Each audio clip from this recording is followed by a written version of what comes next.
We still here? Start over. We're on now. Okay. Welcome to the November 19th, 2018 meeting in the Yarmouth Board of Health.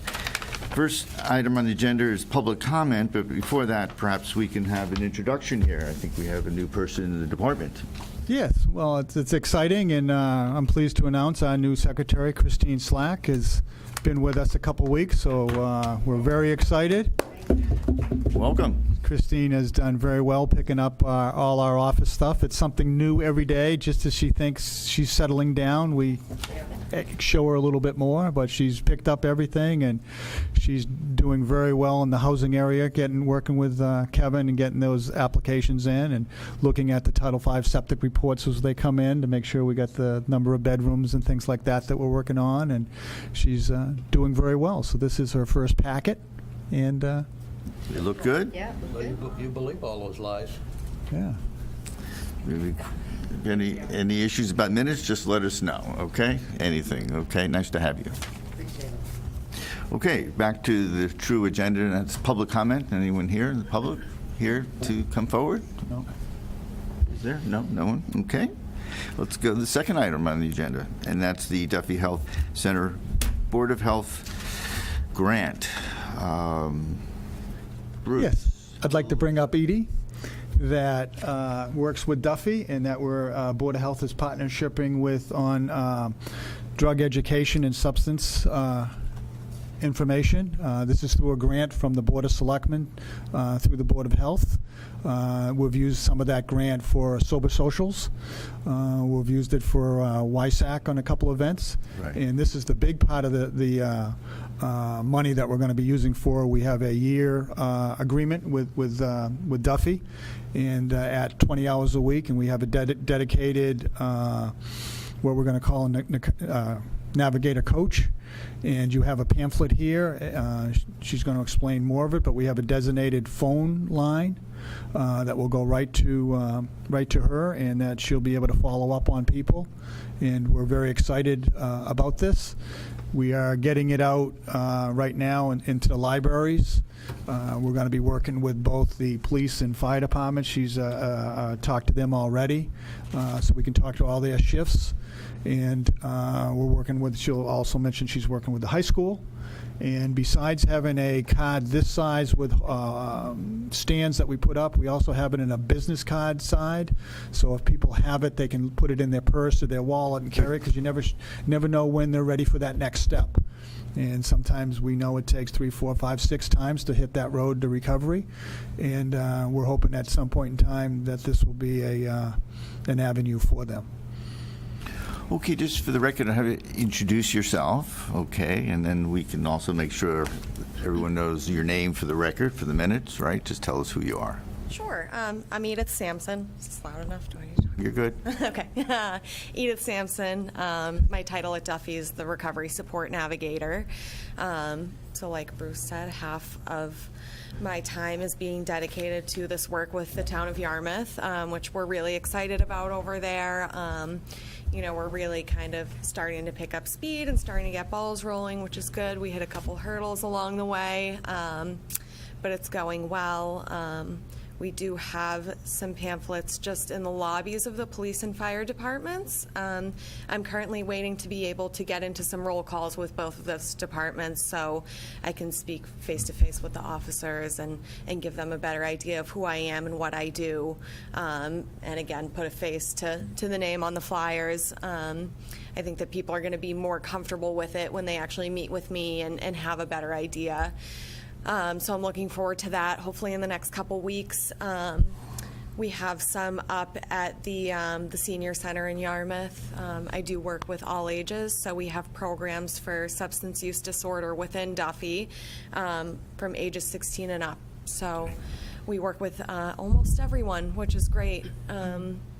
We're also working on a team with some people from the fire department, the police department, the victim advocate at the police department, and we're hoping to get a physician on board to go into DY high school and speak with them and talk about all these different resources that are out there and you know, knowing the safe people to call and what to do if kids those age are faced with within an emergency, or if they're just faced with a loved one or a friend or themselves facing a substance use issue.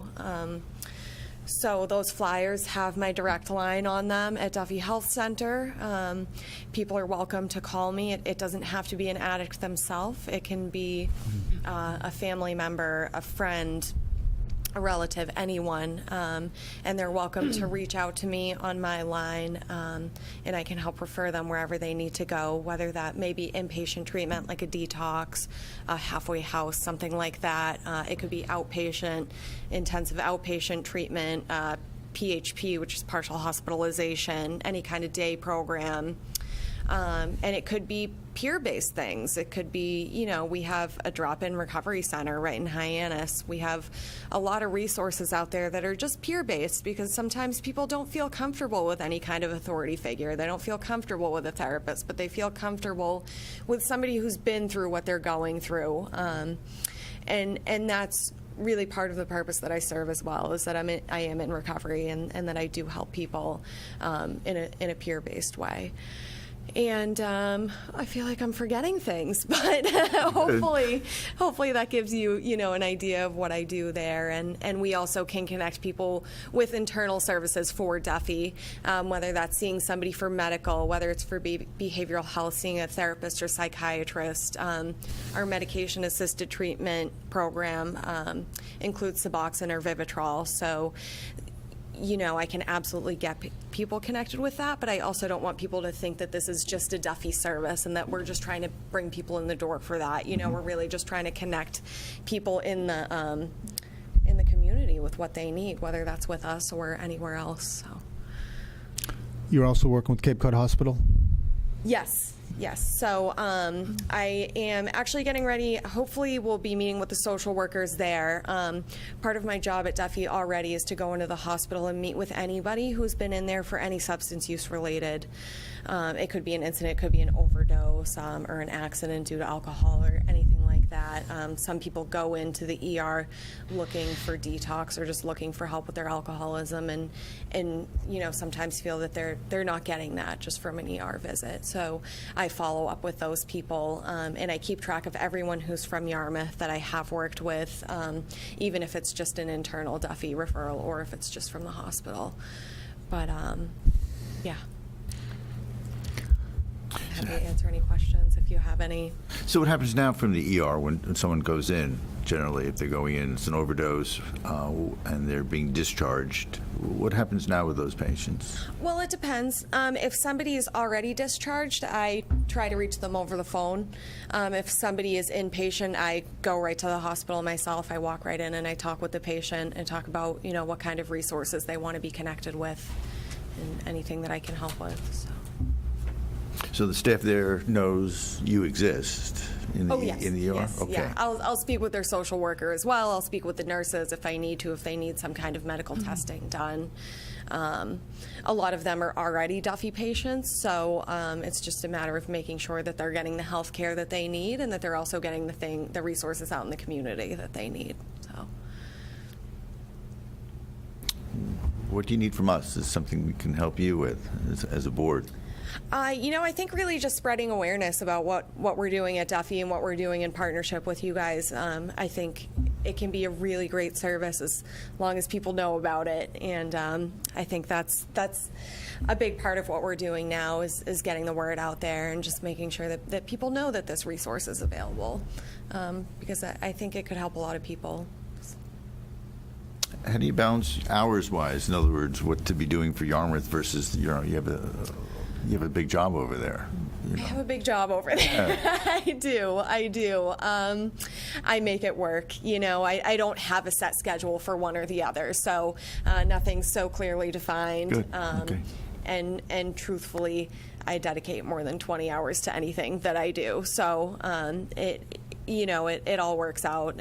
But there's no, I'm not in the mornings. I'm not doing one thing, and the evenings I'm doing another. It's Right. Okay. Anybody have any questions? It's great Great So job. we'll be keeping stats so we can see how they're referred, how we get to them, how many, is it follow-up calls, initial calls, how we're finding that. So, yeah, it's exciting. I think that's going to be helpful. Also, the follow-up calls to make sure, and I think that's part of the program that I'm looking forward to is, after the people get into a sober house or out of the sober house, that they're still being followed if they need additional services, how they're making out, and just kind of further encouragement as they go through treatment and recovery For years, right? for years. Yes. Absolutely. As Right. long as I'm around, I'll call Yeah. them. Yeah, no, Yeah. it's- I'm sure a lot of people wish I called them less, but I think it is a really important part of the service. And again, you don't want people to think that you're just going to dump them off at a treatment center and they're Right. going to be forgotten about. There's a lot of follow-up support that goes with all of this. And we're looking at this as, we did sign a contract for 1 year, but we're looking at it right now as a 2-year commitment from our funding that we have from the Board of Selectmen grant, and we've designated that, and I've explained that to our town manager, that money's set aside for 2 years, which we're hoping during that period of time, from the statistics that we take, is extending it again through the Board of Selectmen, but then also using that to hopefully partnership with Duffy on maybe a Department of Public Health grant or something else that we can continue it or increase the hours. I have talked to Department of Public Health about it. They were excited to see a town being going forward with a program like this. They thought it was very terrific that the town went forward, and I did get a pamphlet up to the commissioner. So we'll see if I get a ring. But it's very good. I think it's something that the town should be glad that we're going forward with. We'll also get a brief thing up on the town access channel. We'll try to flash a phone number up there, and we'll continue working with the police to try to get it up on their Facebook page also. We work with their social worker, Annie, that we started with Independence House, Right. and they've picked her up full-time. So we were kind of one of the helps to get her. The statistic that she gathered from working with Independence House, the police were able to use that for a grant to pick up somebody full-time, which she was able to do. So we're hoping that the statistics that we pick up, that we'll be able to keep and continue to build on this grant. So we're excited, and I know Edie's excited. We are excited. So at some point, we'll have you come back, all right, and to see how things are going. It'd be great. Absolutely. Appreciate Happy you to coming come back in. Whenever. Okay. Thank you very much. Yeah, I appreciate you coming in. Okay. Thank you. Okay. Third item here, we have an update on the bike trail. Mr. Murphy. Give me half a second.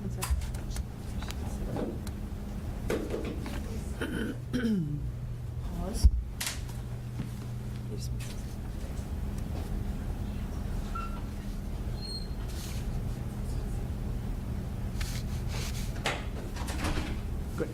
Okay, the bike trail is now open for business, all the way through, over the river, through the Dale, to Dennis you go.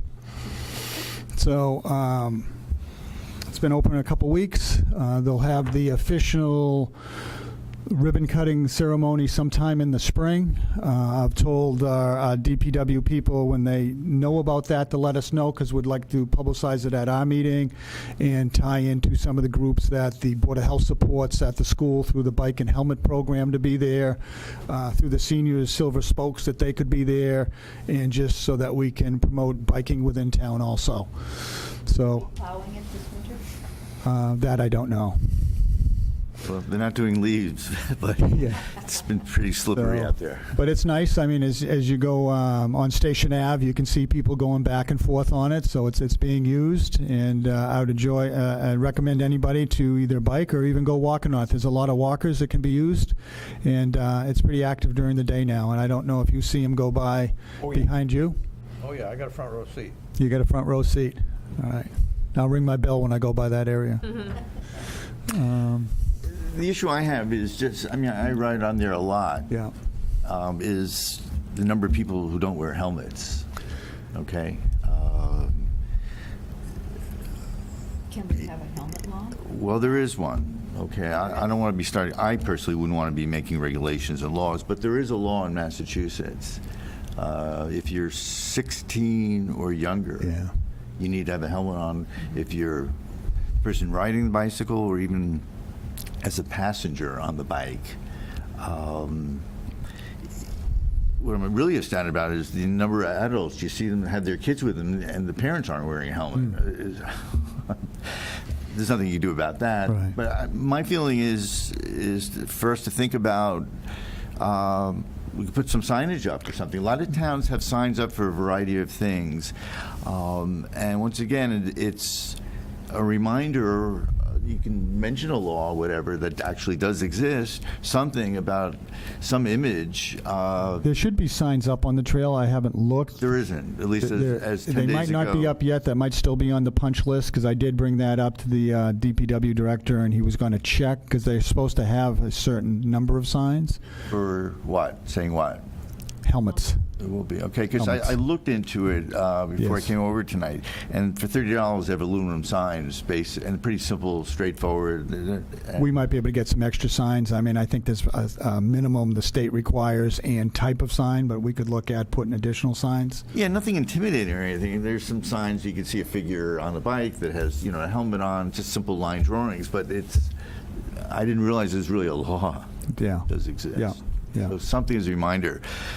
So maybe the parents will feel a Yeah. little guilty also if they're wearing. And that's a why helmet. we've tried to help with the helmet program with the schools, and we also help when they elementary school has it. ME Small Schools has their bike rodeo in the spring, and they have the kids ride around the parking lot. We bring helmets over to any child that needs it, and they really promote helmets at that young age.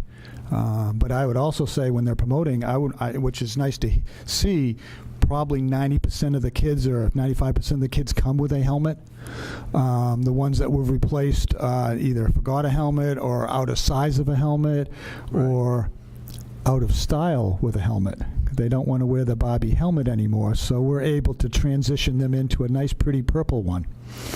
So, Vision, all right. so it's nice to see the last couple of years we've done that. The 2 years of how helmets are just part of it, and the kids are wearing it now. Where are we getting most of our helmets from?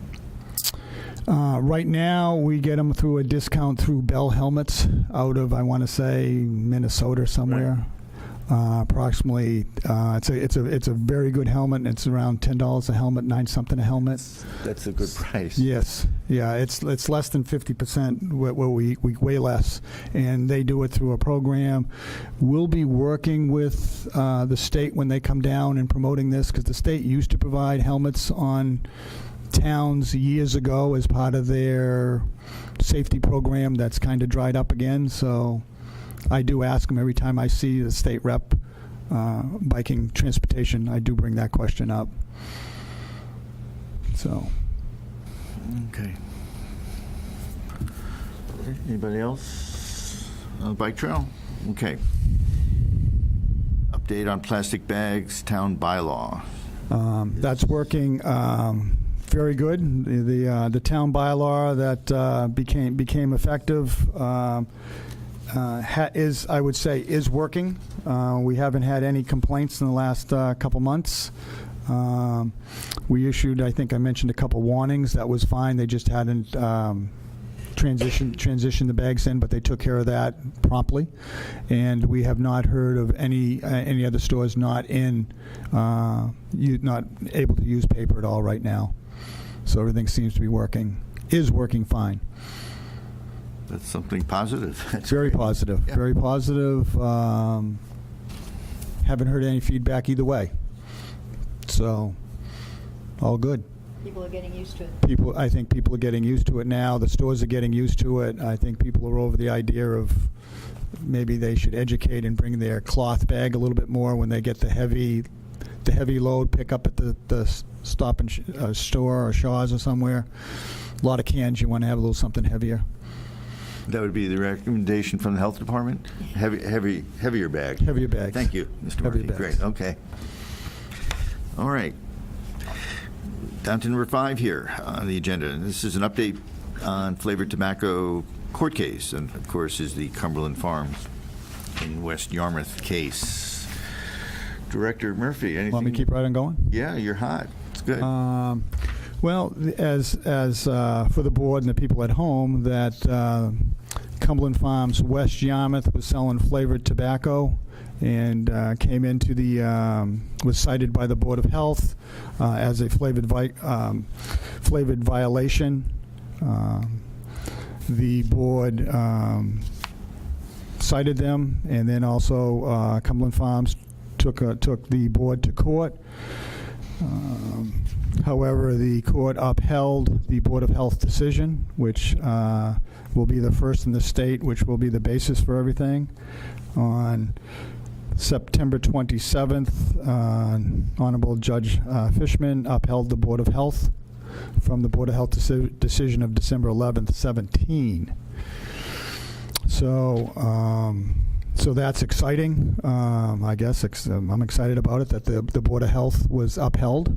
From talking to a couple of the state people that have assisted us, Cheryl Sabara through the state, has read the judge's decision, and it's in her opinion, a well-written decision. Covers a lot of the facts, and the Board of Health acted properly and took health concerns, and the regulation that the board adopted was followed correctly, and they're holding it up and showing other towns that this can be done.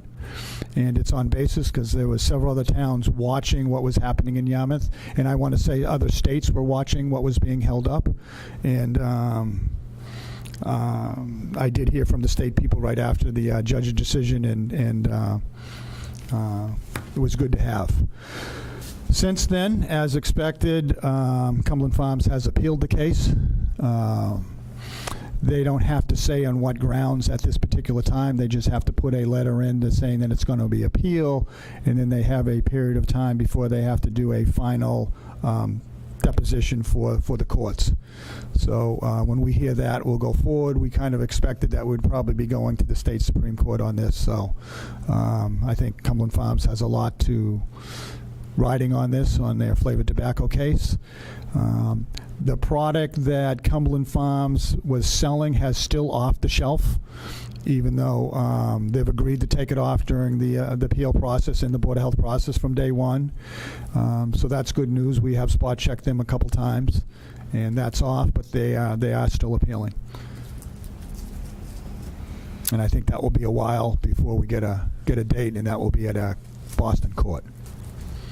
It's a lengthy process. Yes.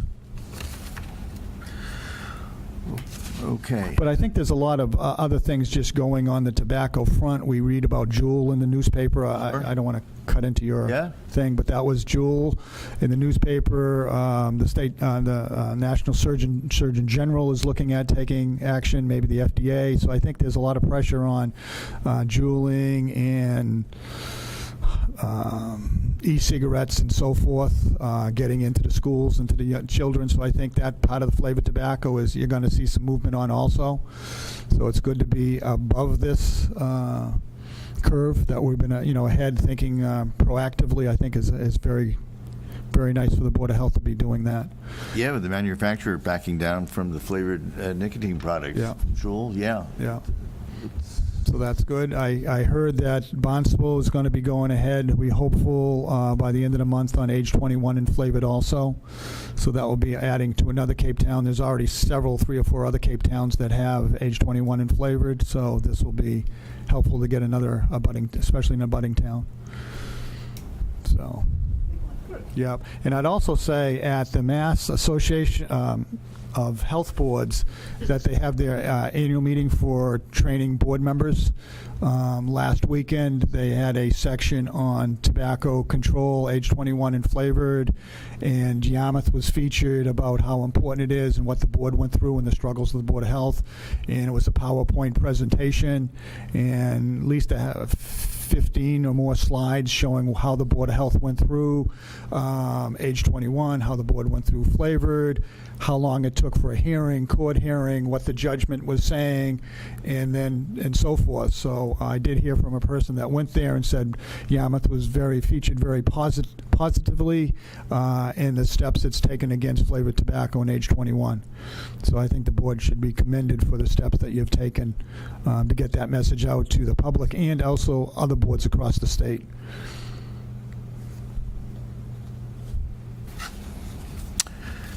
Good work.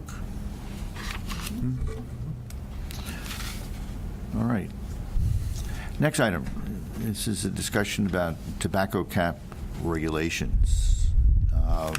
This is an interesting one. Mr. Murphy, maybe just give us a breakdown. I know we just had this discussion. There's some unusual circumstances or examples that came up where the wording in the regulations needs to be looked at. It may be fine, it may not be, but maybe you could just review that and we can have a discussion. Yes, but I just wanted to bring this to the board to look at again. We have the regulation on a tobacco product cap that if a person goes out of store, we reduce our cap. And we just want to go over the wording. I'm not looking for a recommendation from the board tonight because I think the board's going to have to think about it, and then maybe at our next meeting or upcoming meeting, see if we like the wording or do we have to change it. What we had is we had one particular store close, and the manager had the license under his name to the corporate store, and he didn't know that he had to turn it into us, so we had somebody come in the office that we didn't even know the store was closing and said, I would like to take his license. It was closed or closing? Was in the process of closing. Okay. So which we did not know that it was even in the process of closing until we had somebody that come in and said, I heard that store is closing and I want to fill out an application for his license. And I said, well, I can't give you his license now because he's still open. He says, yes, but if he closes tonight, can I have it tomorrow morning? And I said, well, I don't know if they're planning to come in or not, and do they know to come in or not? So somebody might not have been doing their homework as much as he was doing his homework. So I just want to make sure we're clarified in how this is, that, is it the first person that comes in, that he filled out an application, paid the application fee for a license, because we do allow a license to be transferred to another location. That if one store closed or one store wanted to close and sell the license and go somewhere else, we allow that. The license has to be put into effect. But I just want to make sure that we're clear on what's the time frame of when I close to when the next person can come in to apply, or if he comes in the next morning, do I just say you were too late because... And who sells the license? And then who sells the license? Does the person say, my last day is Friday, but I'm going to stop selling cigarettes on Thursday and give you my license on Friday so you could apply for the license? So we need to have a little thought and discussion. We can have a little tonight, but at the next meeting, it worked out on this particular actual scenario that the person taking over the store had their state license in their name. So even though the manager applied for his license with us, the state tobacco license was in the corporate name. So it would have, to my opinion, it would have fallen back to corporate because they had their tobacco license. What's the difference of transferring or selling the license? I don't know if we know the answer, but I'm just trying to figure that out now. That may be important so we have the language right. And I think we want to look at the language, what they do for a liquor store. Liquor store allows a change. And I think if people understand with the liquor store license the value on it, they do a lot more homework. The attorneys check to make sure who's going to have it and so forth. I think that's a lot clearer. This being so new, I don't think the chain had no idea that there was a cap on the licenses. So, what happens with lotteries? I mean, of selling tickets? I think that just turns over. They reapply.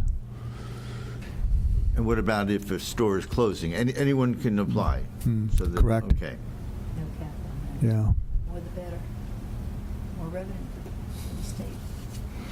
So, I mean, it worked out okay, and I guess it depends how you look at this regulation. Could we make it a little clearer for people? Do we think it's fine as it is? I would just ask the board members to think about it to our next meeting. to see I mean, if what do see if people we want to think? do Should be anything. able to sell your license? Pardon? What do you think? People should be able to sell their license or not? Along with their business? Yeah, Absolutely. yeah, Oh, yes.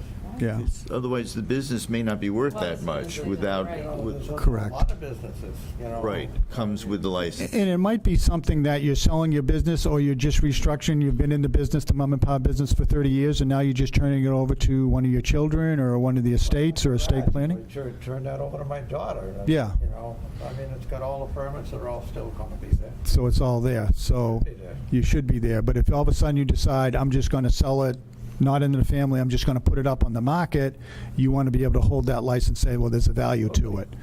It has value. And what's the point of time of how long you can hold that value before you, as you sell it? Right, I mean, can you sit with your license for 3 years until you get the right price for it? I Right. mean, we need to figure that out. That's a good point. But I think the store would have to be open. You couldn't close and just hold your license. It would have to be an active license. And the person that buys it has to implement it. A person just couldn't buy 2 or 3 licenses and be sitting on licenses because they have to implement them. Right. I guess you could if But you we- give them. That's We have not really that, that is with this, covered. right? It is. Correct. It is? 60 days. Yes. 60 days is the limit? Yes. Okay. Yeah, I think it needs another Another sentence maybe to clarify it a little bit. fight, and I think looking at how the liquor licenses do this. Let me look at liquor. I'll check back with the chairman, and maybe we'll discuss that or come in with maybe a sentence that could be added. As far as liquor stores, like Daggett's is only allowed to have 3. So if he's going to have more than 3, a relative has to apply for another license. You know, like Luke's, Right. and he's only allowed to have 3 liquor stores. And basically, I think it's in the state, either that or just a Cape. But if he wants to build a 4th one, Yes. the title on the 4th one, the permit has to go to a daughter or somebody else. Right, but They if he's can gonna be in the sell family or store- not in the family. He can still own it, but it has to be listed to someone else. But if he sells the store, what happens? Well, he sells a license with it, and the license goes from whoever's it's titled to the next owner. But he's only allowed, in the liquor stores, I think, they're only allowed to own 3 liquor stores. 3 liquor stores and 3 licenses? I beg pardon? 3 liquor stores and 3 licenses. And 3 That's licenses, it. yes. So if you Oh, yeah. wanted to build a 4th one, I'd have to build it, but it'd have to be in your name or his name. and the liquor license would have to The be in my license would name. be in your name or his name. I see. So there's no cap on liquor licenses? in the No. town? Yes, that's what- There is a cap in Yarmouth, though. There is? Yes. Yeah, there's a cap, there's a cap of 3 licenses on, as far as, you know, like owning them. But there's a total town-wide cap also. Yeah. Oh, yes, total liquor. Total Oh, cap. total of, liquor like- stores, yes. Have we given any out, new ones? No. Not since I've been here. No.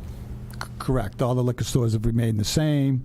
They have sold a couple, but they've sold it with the permit. Yeah. What's the difference between the permit and a license? Same. Okay. So if somebody has a store that sells tobacco and they decide, I don't want to sell tobacco anymore, and they still have a license, but they still want to keep their store, so the license would have to be given back to, Well, it says once it's sold, it has to be turned in. right, so then it's turned in, and And then, then we reduce the cap by 1. all right, so that one, so then nobody. So he says, well, I don't want to turn it in yet. I'm going to give it to Joe. Right, But how long does he have to give it to Joe yeah, I to guess run the that's. store? Right, that's what I guess I'm. But that's Asking. But he saying, can't give it to Joe till he's out of business. Like he says, Right, my but last. he's not leaving his business, he's Yeah. just Well, going to some- stop selling No, tobacco. some would be leaving the business. No, but Right, she's but I'm giving that asking, specific I'm giving a scenario. specific scenario, that I'm, Joe, I have a store, I don't want to sell tobacco anymore, now I have this license, I have to give it back, but I can't sell it to Mary, Yeah. only if you're closing the store only if completely. you're closing. Is that what you're saying? No, I think the store could say open and not sell tobacco, And he could sell the license and he to, could sell the license to you. Yeah. That probably needs to be clarified. That's, I guess, And- kind of what and- I'm asking. And the time on that. in And what other is it? words- I have 15 days, I have 30 days after I stop selling that's And we probably, probably should say that they have to notify you, yeah, that's the the other health thing. department. If what? If they're going to close, or if they're going to give up, if they're going to sell attempt to sell. And the as way some of these managers change, Yeah. they don't know. Right. You hope you hope some of the mom and pas remember that, but some of them, they don't remember. They know you got a license, but they don't know what the conditions. They should. They should know what the conditions of their license are. A big deal. If they don't renew it by the end of the year, they have 30 days or they lose their license. And Right. we've made that very clear to, Right. Well, you could just put a reminder that at the same time, hey, if you're going to close the store or sell the business or not sell tobacco anymore, notify us because, So that would reduce the cap, or it wouldn't? it would. It would. But if I didn't sell it to, say, whoever, but if so I just want to make sure I understand. So I've got this license. I'm not selling tobacco products anymore. I call you, I say, hey, I'm not selling tobacco products anymore. I have to give you the license, or can I sell it to someone else? You could sell it. I could sell But it. what's the period? The question is, what's the period Right, of time? before that it reduces the cap, right? Is Correct. that how I'm understanding? Okay. right. I'm sorry, I don't mean to No, get no, into no, the no, minutia, but I'm no, just trying to make, It is a little. Right. Yeah, wordy because on it. we don't say. Right. In this. Yeah. So can you just say, I gave it to All Joe, depends on if when's he you're coming building a in? new store, too. I mean, Right. if you're selling it to somebody who's just started construction, building a new store, it's going to need at least 6 months to put the store up. Yeah, they might have to come back and get an extension with us. Especially if they're building a new store, they're going to have an investment Yeah. that they want to make sure they have the license. But if it's going to be another either existing store, or they just want to open up a Side business. side business, a tobacco shop, how long does he have to respond to you to say, yes, I'm going to buy your license? So you shouldn't be able to just say, I'm going to give it up, and just have it sitting out there. Hang out until We're they decide saying, to give it to We're someone. taking it. You know, you Right. have 30 days, 20 days to make a decision of, or it becomes null and void. I would rather have it more than at least 90 days. To what? 90 days to Well, the what? license becomes null and void if it's not used. In fact, I'd think we come need a closer to couple 6 more lines. months, you know. Well, there's some more things to talk about. and they can sell it. They can also sell, so they don't have to necessarily sell the tobacco license along with the business. Correct. If they don't want They to. could sell it separately. And if they wanted to just sell it, like, could, 4 people want it, and then like whoever wants to Best give me the offer. most, Yeah. best offer, that's, For that, good for them. right, Right. right. But how long do they have to make that? Right. Right, I guess, yeah, that's Right. kind of what I'm asking. Maybe they do that while they're still in business. You know, Right. they have it up in sale, and they just have it up, our license is Right. available for sale, and we're going to keep the business on the market until we get the owner Right. that we think we want to sell it to, which might be the owner of the, coming in, buying the store, Right. or it might be somebody that they're transferring elsewhere to. And then how long does that person who bought it have to use it? That's in here, I think, right? Yeah, that's It's 30 the or way- 60, one of the, where they have to activate it, I think. Yeah. Must apply for a license within 60 days. Yeah, to activate. Activate. Activate it. Okay, so it's already covered. So- Which might be a short period of time, depending if it's a new store, is it going to be Right. built? What's stopping someone from activating? Doesn't mean that, the door and the windows are in yet, right? Someone can activate it, doesn't mean they're selling it. Tobacco to activate it? Because the point you're making is an important one, it's still building the structure. Just have to give you the money, and you don't have to sell tobacco to have the license, right? Right. Well, that seems, I think, So fair. that's okay. Yeah. Yeah, as long as they keep it up, renew it, yeah. But what if they don't sell tobacco for 3 years, or they can just hold on to it as long as they keep it That's active? fine with us. Yeah, I hope they never sell it. I'm with you on that. So but- hopefully they got a good deal where they could hold it to try to sell to somebody else, to flip it Yeah. to somebody else. Whatever, yeah. Flip it. Flip it. I mean, we haven't seen a lot of No. sale of retail stores. Right. Right. Oh, the other scenario that I had put out there is if we had a violations in a store, tobacco store, serious violations that the board might revoke the license. And then, right, And before the person came in, had their license revoked, they sold it. yeah. Interesting. Well, then we should put a time period. I would say if you've revoked the license, that stays revoked, no matter what happens after that. What happens if they haven't come in front of the board If it's yet? been revoked, it got revoked for a reason, correct? Right. All right, so that makes the privilege of being able to sell it null and void, I would think. But what about you're the owner, and you know it's going to get revoked next time you're sitting in front of the board? Wouldn't you want to sell it before that happens? Before you mean it hasn't got revoked until you come before the board? We sent the letter out saying, you know, you need to come, well, yeah, we just say you need to come before the board to discuss Yeah. potential revocation of the If license. you've been notified to come before the board because your license has been revoked, all right, that's Until an... they come before the board. Till the board votes on it, it hasn't been revoked, Oh, we have to revoke it. right? Okay, well, if we revoke the license, then it can't be sold, it Right. can't be transferred, it can't be nothing, it doesn't But if exist they've anymore. only then. had the letter and they haven't come before us and had it revoked, can they sell it? Right now, yes. Sneak in under the line, and sell it. You know you're going to lose your license, why not sell it Right. before you get it revoked? You know it's coming, because you've been told, come to the Board of Health, we want to talk about revoking your license. So in the meantime, you say, okay, quick, I'm going to sell it and make some money off this. That's how it is now? That's what they could do now, yeah.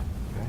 And that's what you want to change, is this is what that's what I just said. Yeah. Once you've been notified it's revoked, it's revoked. Maybe But they maybe haven't just- been notified it's revoked until they come before the board. It's They got a potential letter. No, the letter said, To come to a hearing. before the Oh, board. okay, well, then Yeah. you send them a for letter. possible revocation. Yeah, we say in the letter. Well, for- then we say in the letter, you may not sell or transfer Yeah. your license Yeah. until you have appeared before the board and the determination has Right. been made.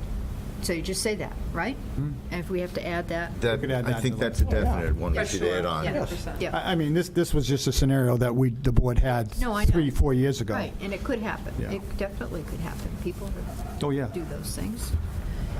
Okay, so that's easy. Just add that. That's one of the sentences we can add. Right. So we may be up to 2 sentences. All right, Bruce, we'll talk about this one. We'll talk. About, that was a good idea about the alcohol stores. Let's Yeah. see about that. It's something to model this after. Okay. Okay, number 7 here, the update on the Water Resource Advisory Committee. Mr. Murphy, you're on again. It's amazing. A lot of updates on this meeting here. Yeah. Blame that on me, okay? Yes, no, that's fine. We don't have any exciting septic variances that we usually have been. I'd just say for the board members, it's been quiet on the septic front. I would say it's busy on the septic front, but we haven't had any that we needed variances on. We've had a few in-house variances where we approved on smaller setbacks from houses and property lines, but no major renovations or major setbacks requiring variances. And nor do we have any pending right now from talking to Amy that's reviewing the septic. So, but we did want to get some updates on some of these projects. The Wastewater Resource Advisory Committee has met a couple times. We do have 2 members.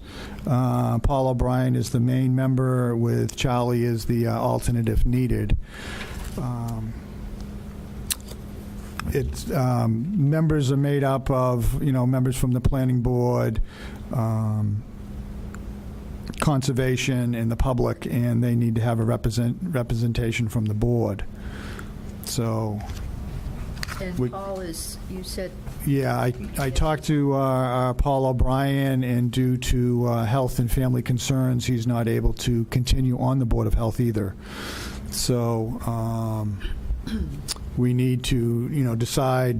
I'll check with on Paul on his Board of Health action. I'll check with the town to see, or if we might have a person in mind also. And but we need to probably replace him, but with a board member to be an active person on the Resource Advisory Committee. were you the alternate, Charlie? So you can take that on? What, the The- Water Advisory Yeah, Board?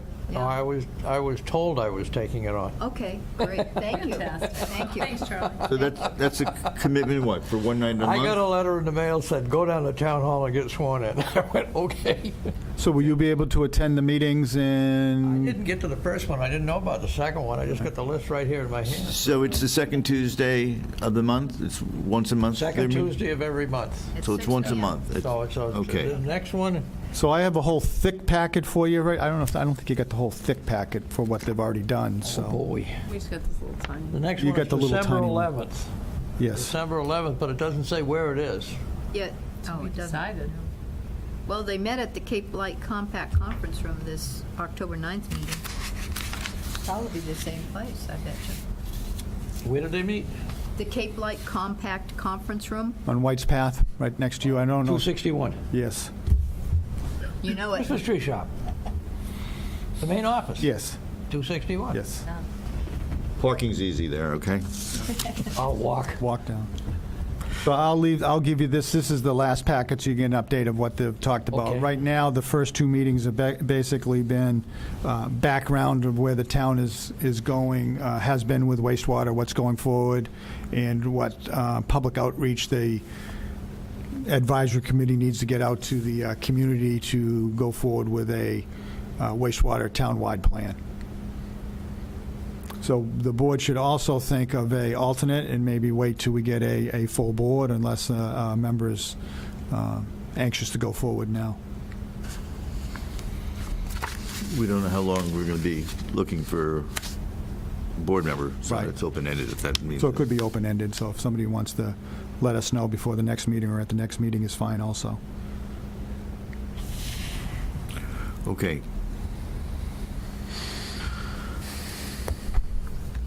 We're on to new and old business. Want me to see if I can get Tanya back? Why not? Give her a call. Well, I did, She back in town? yeah? All right, Bruce, I got your drift. No, there was a couple people that have mentioned that they wanted to serve on the board also, Yeah. and I'm trying to think if they've submitted a talent information. I'm not sure. I know I've talked to a couple people over the last two annual flu clinics we've had at St. Pius. Maybe you can check with. And of course, I didn't write their name down. I just told them to come down and take a talent bank out, whether they have or not, or if anything in your circle. Good, good, Okay. Okay, good. We'll be optimistic. optimistic. Did you have the flu clinic yet? Yes, we had one at St. Pius that was successful. We did 150 people. Good. And that's about what we did the last 2 years. It's amazing. We're right about 150 each time. We used the contract not with the VNA this year, but with Cape Cod Healthcare Oh, that oversees or really owns VNA. But Cape Cod Healthcare brought their own pharmacists to do it, and there was no VNA staff there giving shots. And my concern is they were going to bring enough pharmacists. When I said I like to have 6, and they thought they could, when they ran the computer model, they said we can do it with 3. they did. But I said Bruce's model says 6. So we compromised, and I think there was 4 and 1 that could do it. So with 150 people was fine. And we knew, because it has to be pre-registration, that Christine was welcome to answer all those calls that were coming in and really got a feel for it. So if we were going to have more, that we would have had to bring somebody else. But they were very pleasant to work with. And the needle did not hurt at all. yeah, and we had I went. Deborah checked went out, through had to- my shot. didn't have to wait. No, it was Didn't in and hurt. out in like a minute. Yeah. It was great. We also used it as a part of our emergency planning for DPH response center.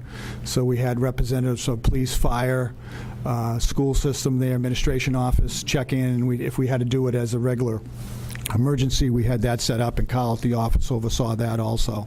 So it went very well. I asked a lot of people going through. We appreciate them coming through each year, and I asked them why do they like our clinic so much?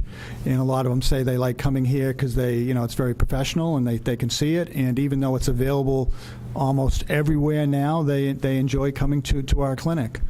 So I think as long as we can at least get 150 people or say, that it's worth to have it. Exercise, yeah. It's a good exercise for us. It helps us out there, keeps our visibility out there. Also allows us to use our MRC emergency staff and fire department staff in emergency. So it allows us to exercise other people what we would do in emergency. I think that's the big thing. We do not receive any free vaccine from the state anymore, which we used to. And because the numbers were getting smaller statewide, the state has cut the flu vaccine out to most towns. And there's a lot of towns not even offering flu clinics anymore. They're just saying, just go to your local area. And I think that's, we've relayed that back to DPH, is you're not also getting the flu shot out, you're exercising your emergency preparedness. And with towns out doing that, that's one less thing that you're planning for. So there's no charge to us because they bring the vaccine, they bring the staff, they bring their checkers to check out the questionnaires, and they did very good. The two of them were sharp as a whip, reading upside down, and they did a great job. And the billing. And they do the billing. So, and we have a separate area in the back just for a handicap area. People that might need a little assistance and can't walk all the way down. So it was very, very, very They had someone successful. right at the door. You could just walk in and out. I mean, it was like really Yeah. very, very well done. Next year, there'll be curb service. Yeah, curb service. Don't even your get out of arm their out. car, drive I'm up. telling you. Yeah. Put your arm out the window, There you drive go. up. Incredibly That's it. professional and Yeah. well done. Yeah, thank you. Thank you. Bruce, speaking of emergencies, we had a tornado warning here, right? Oh, my God, Now, yes. I didn't get any I got two of 'em. notification. Did anyone get a Yes, I did. notification? I didn't get it. Yeah. Just how did you receive it? Text. Yeah, text. Mine didn't come through. Text from who? I think it was mass text that went through Yeah. everybody that has a cell phone. Yeah. Yes, I think it was It's just it's a not that you're general- on a Yarmouth Yeah. No. license notification. That No. it seemed like everybody that had a mass. Yeah, I have a cell phone. Did you as a Yeah. Massachusetts number? Yeah. No, it's not. That Mine's may a be New it. York number. Oh. Mine's a New York number. So is mine. Oh. Mine's an antique, yeah. I have the same old number. That's not a, Oh, I know that I never started getting any of these notifications till I got on the Board of Health. That's when my cell phone started telling me about all this stuff. And I don't know how. Well, we had Board of Health members in, but other people get it whether you're on the Yeah. Board of Health or not. But I've gotten it ever since. I got 2 warnings for that one in Barnstable. well, I think you should protest. Yeah. That's not right. Okay. Well, there may be a message You to got that. swept away and Yeah, hopping out. didn't know what was going Yeah. on. There's another opening on the board. We've lost our leg. Get rid of them finally. Oh, blown away. Bruce, what's up with the fueling station there on proposed one there on Station Ave there at the what's going on there with Cumberland Farms? They wanted us to render, Yeah, they, the last time they were the board, we directed them to go to the water department to get clarification at the water department that their project within the drinking water zone would not have an impact, and we wanted the water consultant. Right. Have not heard back. Okay. I've also heard, I believe they're in the process of changing their attorney, so that might have something to do with it. So really, the ball's in their court. No communications at all since the board meeting. the attorney that came and spoke with us. Well, speaking of tanks, how long, say, somebody like me, if I have underground storage, 1,000 gallons of diesel fuel, 1,000 gallons of gasoline, which I used to have, which I took out in '87 when this started getting a little stiff. But I mean, say I shut down a business now where I've had my own private fuel system. How long before the old tanks have to be out of the ground? If they're not used, I believe it's under a fire department regulation. And I don't know if it's 1 year, that if they're not used, And then if they the have to be business is removed. sold and the tanks are still in the ground, what happens? And if they haven't been used, they have to come out. If not, it's the same thing. It carries forward with the license. I know where there's a couple locations where tanks are still under the ground and it's been 10 years. Oh, let us know. We'll work with the fire department. One on White's Path. You know, diesel fuel and gasoline tanks are still in the ground. All right. We'll talk after, and we'll get some addresses, and I'll track down an owner, and Okay. we'll work with the fire department. Thank you. Hopefully, they're probably empty, So I don't know. we hope. I Okay. don't know, but they've been in the ground since 70s. Because they're supposed to get their license renewed, their commercial license renewed by the selectmen. So they probably, they might not have an active Business was license. auctioned off, and the guy who bought it, I thought he was supposed to pull the tank Yeah. out when he got it. Yeah. I think I know which one you're talking about, but we'll clarify that. Okay.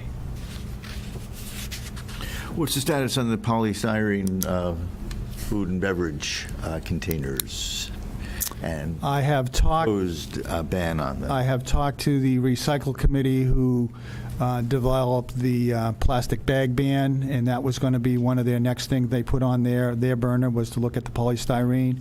Good. They said I haven't talked to them recently, I've talked to them twice in probably last month. It is on their agenda for discussion to try to develop something that they could bring to town meeting. Have they done it at another town yet? Dennis is the very few towns statewide. Dennis had adopted theirs, but they weren't sure if it's how it's being implemented at all, or whether it's even being checked or implemented. It's a town bylaw, Okay. but they wrote to be enforced by the Board of Health, but they're not sure How? how or if it's being implemented.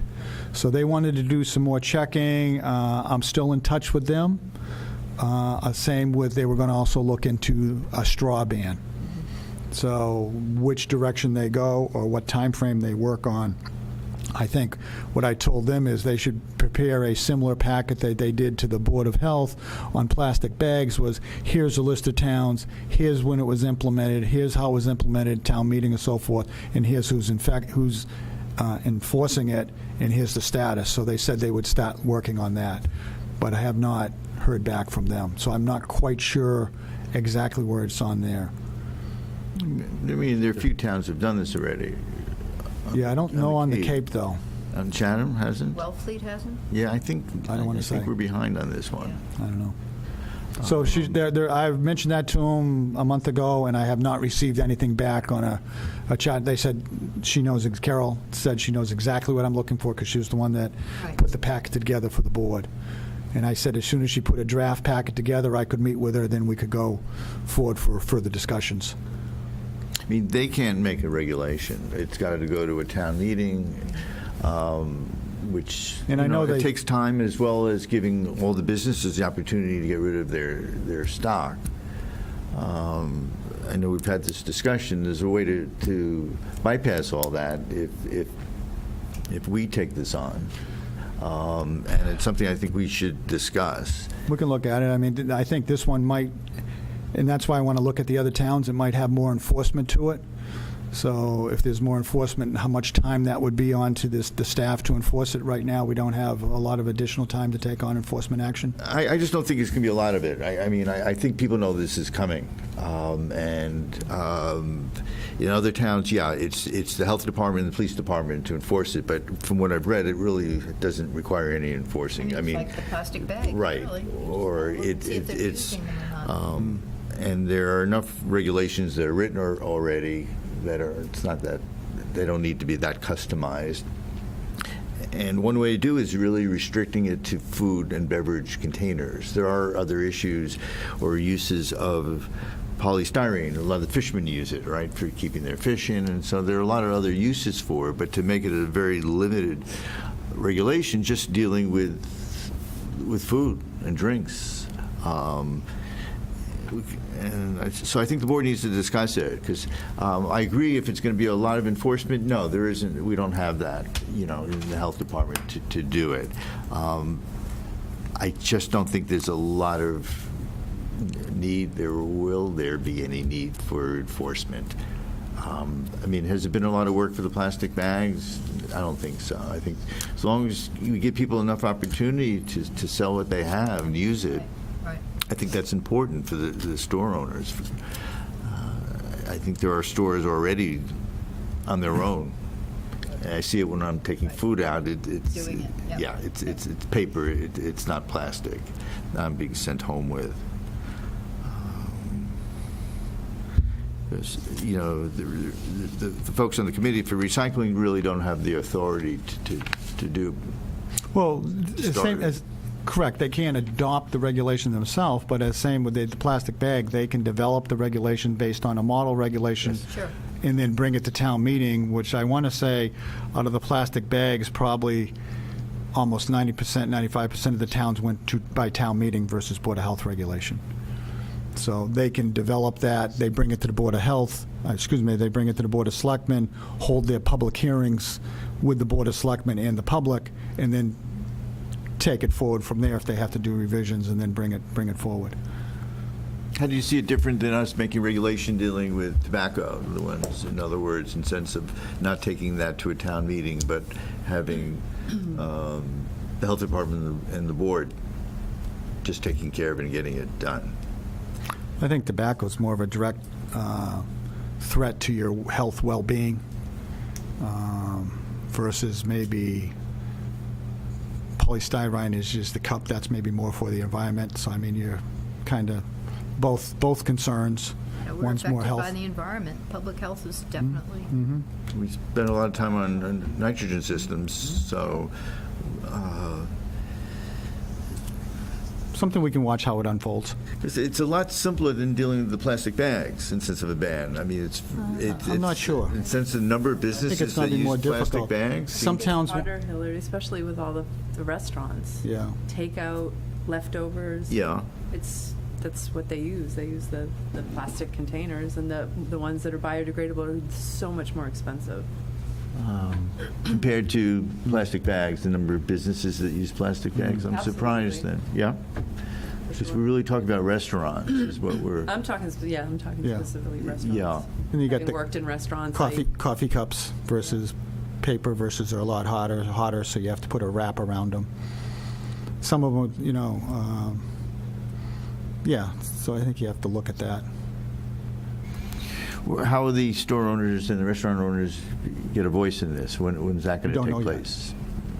I mean, that's important. We certainly did that with tobacco. I mean, I don't think we took that lightly. Right, and that would be part of what recycling committee does. And maybe after recycling committee holds their public hearings, maybe it's something the board would look at and say, well, maybe at this time. But I think it's a task for the recycling committee.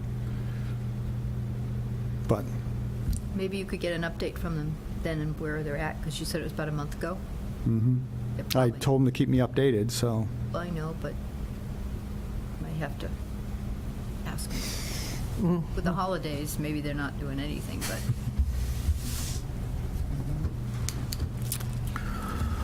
Okay, what else we have for tonight? I got that. Nick, There are no minutes no, the, no. to vote on here. No, the last minutes we had, Amy took, Right. and she's been on vacation for 2 weeks, and then we've been at a conference, so we have not had a chance to transcribe them, or we might even give Christine a chance to look at Amy's handwriting. Which is very difficult. You haven't seen mine yet, so that's the good stuff. Yeah, So it has been started, okay. that process. and she takes rather complete notes. Yes. She does, Yes. Yeah. She does, yes. You can be briefer. If nobody likes that, too bad. Christine, she was worried how much we had to write. Yeah, all right. And along the next meeting is what, Bruce? December 1st, Third? I think it's the 3rd. December 3rd. Okay. One of the items we'll have it on it is TikTok. Right. We had one bite.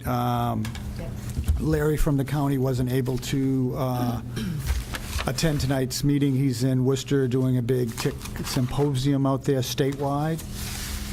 We do want to talk about this because it's an important postcard that everybody got at home. Right. We obtained, Amy was able to work with Cape Cod Hospital to get a grant that we mailed out to everybody, so we want to let them know it's still tick time. When you're out raking the leaves, be careful. So we'll have him in. We'll probably, hopefully have an update on tobacco cap. Maybe we'll have a little discussion by then.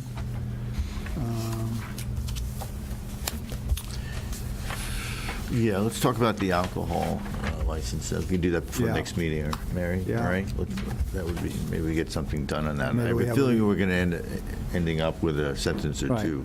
And then a recycle update. Okay. Okay, Anyone interested in leaving? Someone needs to make a motion to do so. I motion we adjourn. Is there a second? Second. All in favor, say aye. Aye. Aye. Meeting's